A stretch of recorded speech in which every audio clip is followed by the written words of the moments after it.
Eco-composition is a relatively new trend in compositional studies that aims at creating relations between student writers and the environmental issues in their community through writing about eco-topics like the effects of hazardous materials and noise pollution.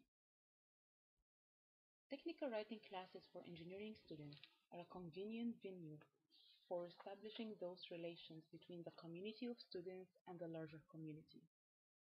Students in these classes may develop more awareness of what harm their future jobs could cause to their environment and community.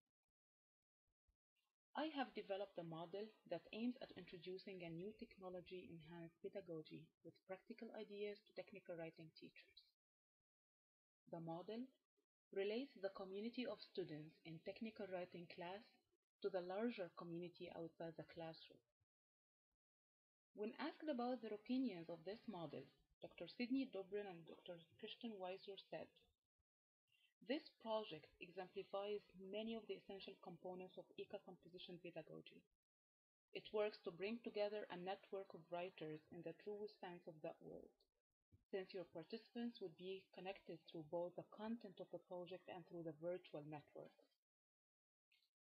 We admire the fact that your work addresses a public audience by connecting with local communities." This model consists of 4 stages. Each of them ends with writing one or more technical documents related to environmental issues. In the first stage, there will be a class discussion of job-related environmental problems in the local community. At the end of this discussion, students write a memo with their discussion findings to their instructor. In the second stage, students form groups based on their specific major, such as mechanical or petroleum engineering, to research their job-related environmental problems and write a report on the top 3 hazardous ones. In the third stage, students research possible solutions to one or more of the problems and write a proposal with the solutions to a specific target audience.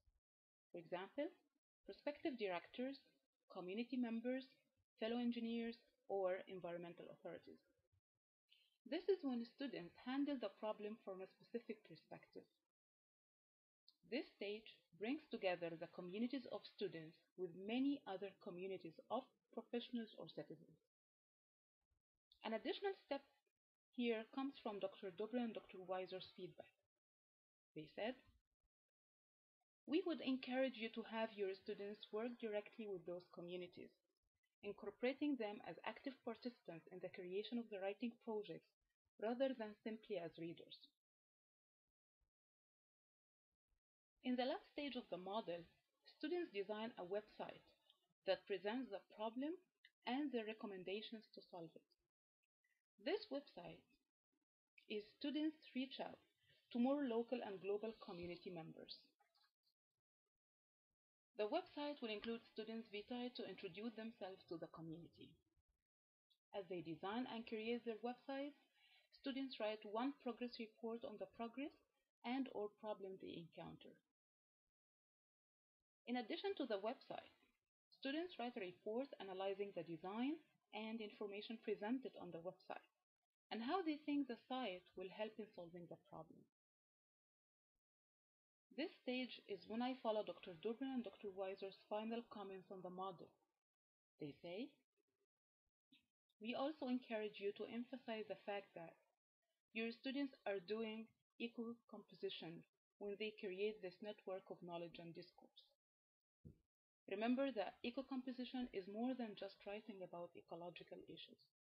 It's recognizing the ecological connections between words, ideas, and those who share and create these forms of discourse."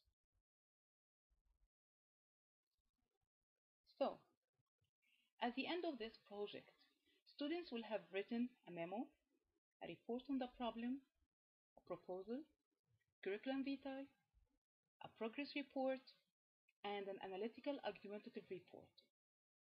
Students will have also got in direct contact with their communities and local or global environmental problems. It's a model for the future.